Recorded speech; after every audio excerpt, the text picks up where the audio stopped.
The first time Baxter growled at the wall, Claire was pouring warm milk into a bottle. The second time, Ethan was reaching for a baby monitor. By the third night, the dog had stopped growling altogether. He simply stood between the crib and the peeling corner of the nursery, his chest low ears forward, and eyes locked on something neither of them could see. He hadn't made a sound in 7 years, and now he wouldn't stop staring. Before we begin this unforgettable story, would you mind sharing where you're from in the comments? And if stories of love, loyalty, and second chances move you, please give this video a like and consider subscribing. The spring rains had finally passed over Ashridge, a small pine-lined town nestled in the hills of Oregon, where the air still smelled faintly of cedar and wet soil. The skies were a pale gray, not threatening rain, but holding the lingering chill of a season in transition. Morning fog often curled around the chimneys, and the streets glistened faintly from the night's dew. On Whitaker Lane, in a modest, craftsman-style house with faded blue shutters, the Whitaker family was adjusting to life with a newborn. Claire Whitaker, 31, was a tall and slim woman with chestnut brown hair usually pulled into a quick bun, and weary green eyes that had once radiated calm resolve. A registered nurse known for her precise, no-nonsense bedside manner, Claire was often admired at the Ashridge General Hospital for keeping her composure even in the middle of chaos. But motherhood had changed her not just physically, but emotionally. Her confidence wavered now, especially in the quiet moments when her daughter Lily cried without cause, or when exhaustion blurred her thoughts. Claire had taken a 3-month maternity leave, but the countdown had begun. She would return to the hospital in less than 2 weeks, and the weight of balancing her career and this new life gnawed at her in silence. Ethan Whitaker, 34, was a software analyst who worked from home. His makeshift office stationed at the dining table, cluttered with dual monitors, coffee mugs, and the occasional baby bottle. He had short, sandy blonde hair, glasses with permanent smudges, and a warm, approachable demeanor. He had been the class clown in high school, the type to make jokes during stressful meetings, and he still retained that easygoing spirit. Unlike Claire, he had adapted to parenthood with a kind of quiet optimism, though he often underestimated the nuances of Claire's fatigue, or the depth of her anxiety. Then there was Baxter. Baxter was a 6-year-old golden retriever with a thick golden coat that seemed to catch the afternoon sunlight like fire.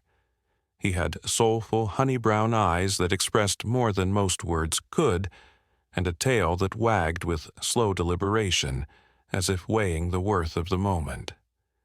Claire and Ethan had adopted him from a rescue center 5 years ago, after Claire lost her father to a sudden heart attack.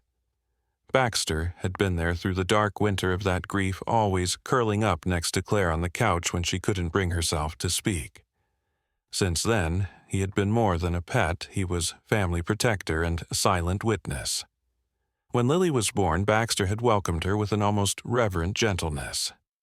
From her very first night home, he would lie beside her crib occasionally, sniffing the air or twitching an ear, but never disturbing her. During the day, he rested under Claire's rocking chair or by the windowsill where the light pooled on the hardwood floor. At night, he resumed his post without command, lying still, eyes half-lidded, but always alert. But something had shifted. It had started nearly 2 weeks ago. At first, Claire noticed a subtle change in his posture. Instead of lying down, Baxter would sit rigidly beside the crib ears, forward, eyes locked on the far left corner of the nursery. His body tense, he would let out a low, steady growl that seemed to hum in his chest. Not loud, but persistent, enough to set Claire's nerves on edge. Maybe he's just feeling a little ignored lately. Ethan offered one night as they stood in the doorway, watching Baxter growl at seemingly nothing. He used to be the center of attention. Now, well, you know. Claire frowned, arms crossed over her chest. She was wearing a faded gray robe, her hair messier than usual. No, this isn't jealousy. Look at him, Ethan. He's watching that corner like there's something there. That's not pouting, that's guarding. Ethan sighed, rubbing the back of his neck. All right, but I checked already. No mice, no drafts, no weird noises. Claire didn't answer. She looked at Baxter instead, who hadn't blinked once. The nursery itself was small but cozy. Soft yellow walls, hand-painted stars above the crib, a mobile of plush owls slowly rotating. The window was latched tight, the baby monitor glowing softly. Claire had placed a white noise machine in the corner months ago, but now it remained off. The growls seemed to deepen whenever it hummed to life. Claire's gaze drifted to the clock on the wall. 11:47 p.m., almost the exact time Baxter had started growling the past few nights. I don't want to ignore this, she murmured. Ethan chuckled gently. What are you thinking, ghosts? She glared at him. I'm serious. He held up his hands. Okay, I'll do another full sweep tomorrow. I'll even check behind the dresser, pull up a floorboard if you want. She nodded. Good. Down the hall, their bedroom was still a mess of half-packed diaper bags, nursing books, and laundry that never seemed to get folded. Claire sat on the edge of the bed staring at nothing while Ethan brushed his teeth in the bathroom. Her mind was spinning not just with worry about the strange behavior, but about everything returning to night shifts, leaving Lily at home, missing milestones, guilt about feeling that guilt. Back in the nursery, Baxter's growling quieted for a moment, then resumed this time with more focus. His tail no longer wagged. Lily, in her crib, stirred but didn't cry. Her tiny fists curled near her cheeks, eyes closed in peaceful sleep. Claire returned to the nursery, standing just inside the doorway. She knelt next to Baxter, placing a hand gently on his back. What is it, boy? She whispered. What do you hear?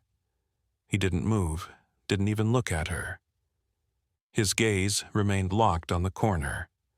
Outside, wind rustled the pine trees. A low creak came from the old wood framing the house.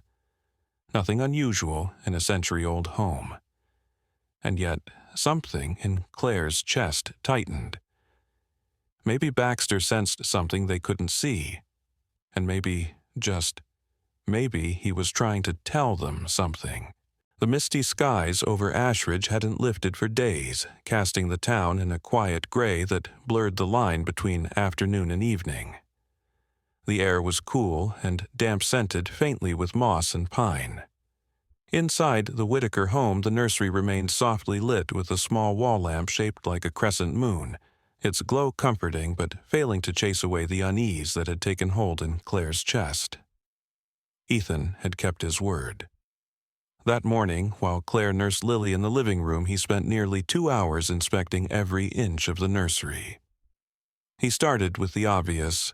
The window was closed tight. The frame sealed the lock firm. He ran his hands along the baseboards, checking for cracks, soft spots, or signs of pests. He lifted the rug beneath the crib, tapped on the hardwood floors, opened the closet, and even crouched beside the changing table to check the vents. There was no sign of moisture, no flicker of odd sounds, nothing out of place. I'm telling you, he said later, standing in the kitchen with a notepad in hand, there's nothing wrong with the room. Claire didn't look up from her cup of tea. There is something wrong. Maybe it's not obvious, but something's bothering him, and now Lily too. Ethan leaned on the counter beside her. She's a baby. Babies cry. Not like that, Claire replied quietly, and not every night. At exactly 10. That evening, while Lily napped in her bassinet beside the couch, Claire sat down and made the call. The earliest home inspection appointment was 5 days away. The man on the line, polite and slightly rushed, explained they were booked due to recent storms in the area. She accepted the date and marked it on the calendar pinned to the fridge. That night at 9:50 p.m., Claire stood in the nursery again, rocking Lily gently in her arms. She glanced at the digital clock beside the crib, then looked toward the far corner, the same spot Baxter fixated on night after night. The room was still and silent. Outside, the wind brushed through the trees like fingers combing through leaves. At exactly 10:00 p.m., Claire felt it a light draft, subtle but unmistakable, rising from near the baseboard by the crib. The air brushing past her skin was several degrees cooler than the rest of the room. She stepped back and held Lily tighter. A moment later, the baby's stirred eyes, fluttering lips, trembling, before a soft whimper turned into a sharp cry. Claire gently hushed her eyes, never leaving that corner. Baxter, who had been lying in the hallway, padded into the room. His body stiffened, ears erect, and he sat upright near the crib, gaze locked. Then came the growl, low, steady, vibrating from his chest like a distant engine. In the days that followed, the pattern repeated itself. Each morning, Baxter returned to his usual self. He napped in sunspots on the rug, followed Claire around the house, and waited at the back door with his leash in mouth. There was no sign of tension, no growling, no fixed stares. But come evening, his demeanor changed. Just before 10, he would take his place near the crib, bristling with alertness. Claire noticed how he wouldn't even respond to his name during those moments. His full attention remained anchored to that same corner. And every night as the clock neared 10, Claire felt the draft return. It wasn't strong, just enough to stir the edge of the baby blanket or cause the mobile to spin slightly.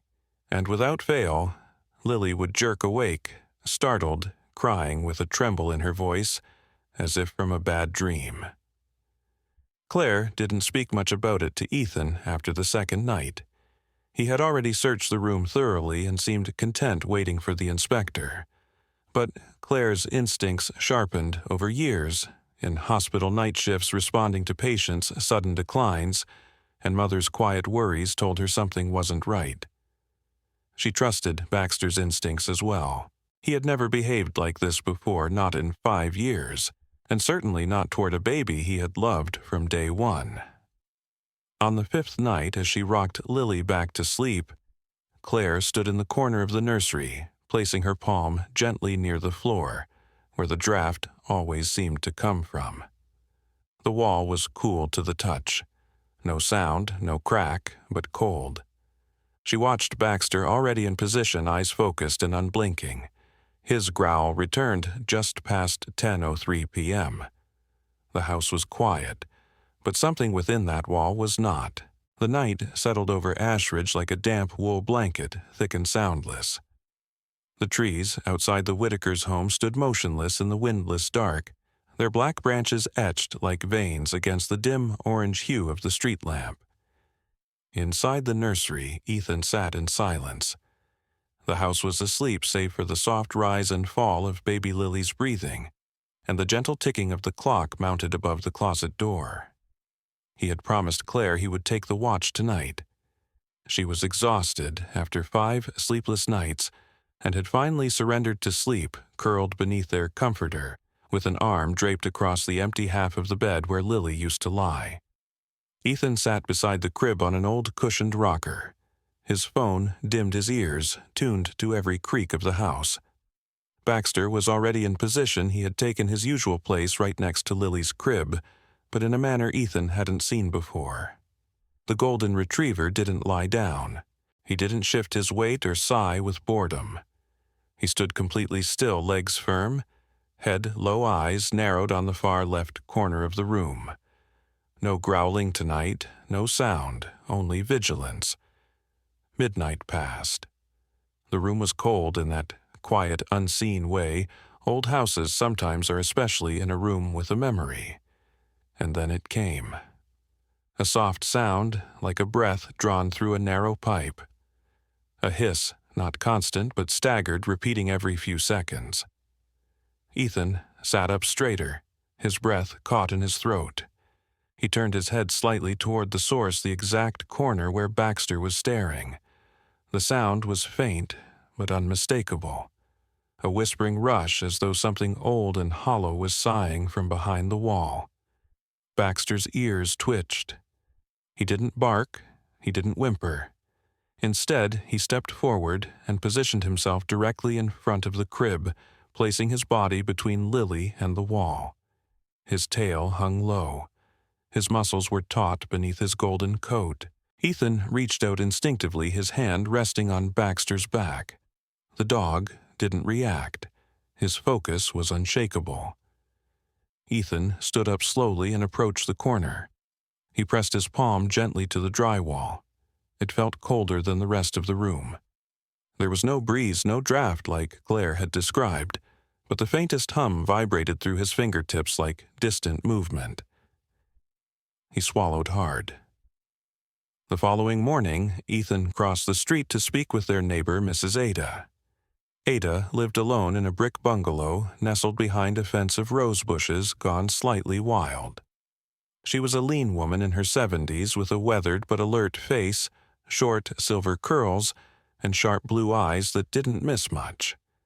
She answered the door in a thick cardigan despite the warming air, and welcomed Ethan with a familiar dry smile.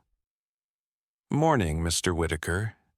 You look like a man who's been listening to his house talk back." Ethan chuckled softly. "Is it that obvious?" Ada motioned him inside. Her home smelled of old books and dried mint leaves. "Sit. Tell me what you're hearing." He explained the late-night noises, the cold wall, Baxter's behavior, and the draft Claire kept noticing. Ada listened with the stillness earned through age, her knotted fingers wrapped around a mug of tea. "You're in Dennis Crowley's old place," she said finally. Ethan frowned. "Who's that?" He lived there before the Murphys, worked as a plumber, kept to himself mostly. That room, your nursery, was his workspace. He had tools, pipe samples, fittings, old parts all stacked in there from floor to ceiling. You could smell copper every time the door opened. What happened to him? Ada's voice lowered. "That year, we had the winter flood, 1998. Pipes froze. Half the street was underwater by morning. Dennis went under the house to shut off the main valve.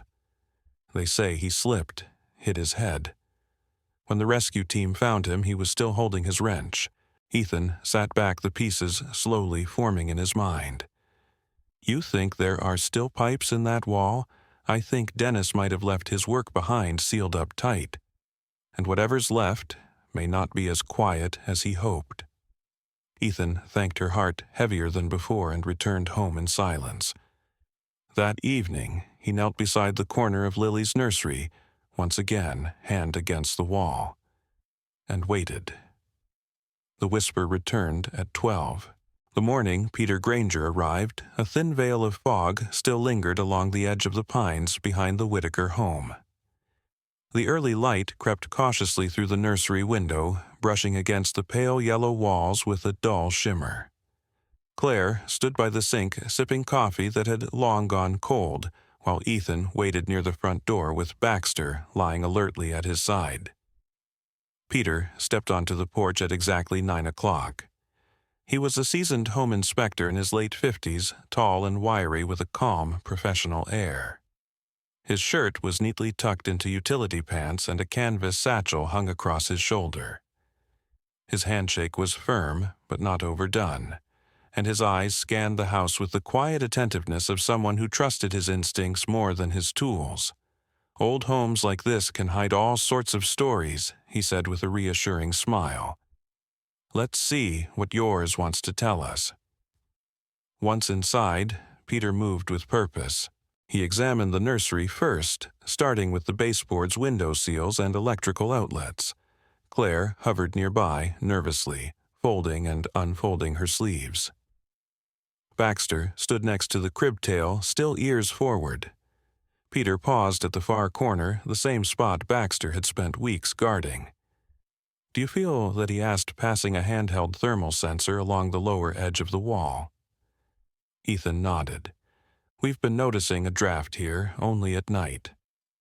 The device flashed red. "You've got a moisture pocket." He pressed a second tool to the wall, a long, needle-thin meter with blinking LEDs. high readings. It's wet behind here, no doubt. Peter crouched and ran his hand along the wall. May I remove a small section? Claire gave a silent nod. With practiced care, Peter scored and peeled away a square of drywall, exposing the hidden world beneath. A tangle of old copper piping ran through the cavity green with corrosion, some visibly cracked. Damp insulation clung to rotted wooden studs, and near the floor a sickly gray bloom of mold spread out behind the crib's position like bruised flesh. Peter didn't sugarcoat it. This has been leaking for a while, probably seasonal pressure changes. The wall's taken on enough water to begin rot, and the mold is advancing. Claire stepped back a hand over her mouth. Is it dangerous it can be? Peter said. Not today, maybe not tomorrow, but the structure's compromised. And that mold, it's already affecting air quality in this room. For a moment, Claire couldn't answer. The dizziness she'd felt all these past weeks near the nursery, always near the nursery, flashed through her mind. I thought I was just tired, she murmured. Peter turned to her. You mentioned lightheadedness? Claire nodded. Headaches, especially in here. He nodded knowingly. You're likely reacting to the spores. Some people are more sensitive, especially when it builds slowly over time. Mold like this can linger unnoticed for months. Outside the window, sunlight glinted off the wet grass, but Claire felt a chill settle under her skin. Ethan put a hand on her shoulder, and she leaned into it for a second before straightening. Will you write up a full report? Ethan asked. Peter was already making notes. Absolutely. I'll include photos, measurements, and repair recommendations. This needs professional remediation and structural reinforcement. I wouldn't delay. Baxter had not moved from his position near the open wall. His body was tense, his nose twitching at the exposed wood and mold. He let out a single low growl, not of threat, but of confirmation he had known. Rain tapped softly against the windows of the Whitaker home, a steady rhythm that mirrored the quiet calm within. The nursery remained closed, its walls stripped and partially replastered, the scent of treated wood and fresh sealant, faint but reassuring. For the past 2 weeks, Lily had been sleeping in her parents' bedroom, cradled in a portable bassinet nestled between the window and Claire's nightstand. Though the arrangement had forced them to rearrange furniture and forgo much-needed space, neither Ethan nor Claire minded. Safety had become their new center of gravity. Baxter adjusted swiftly to the change. Each night he curled beside the bassinet, his head resting against the edged tail, thumping once before falling still. He no longer growled. The tension in his posture was gone, replaced with the quiet pride of duty fulfilled. The repairs had been extensive but necessary.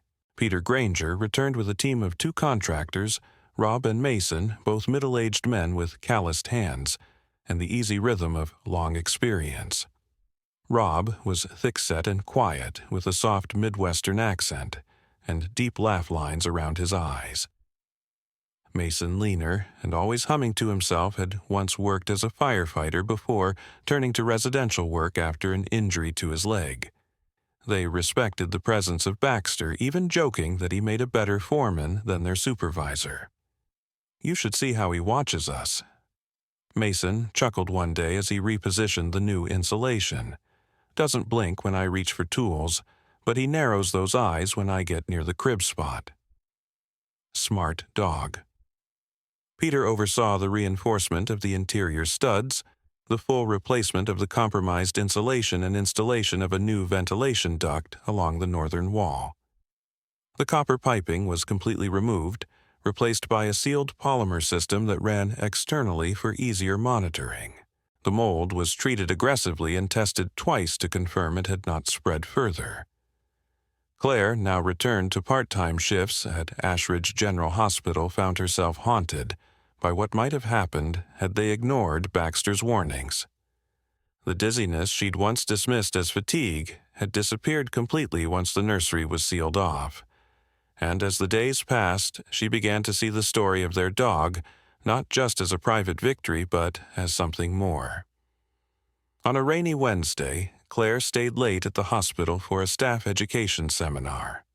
The hospital's community outreach coordinator, Monica Halberd, a petite-driven woman in her 40s with a background in pediatric care, and a voice that could quiet a chaotic ER, approached Claire in the break room. "I heard about your dog," Monica said, stirring her tea. The inspection report made its way to the county health board. "You had mold exposure." Claire nodded. "In Lily's nursery." It was old plumbing sealed in the walls. "And your dog caught it before anyone else?" Monica asked. "Yes," Claire replied, smiling faintly. "Every night he growled at the same corner. We thought he was anxious. Turned out he was warning us." Monica leaned back, clearly impressed.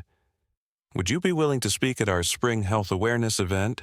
Something informal? A short talk about early environmental risk signs.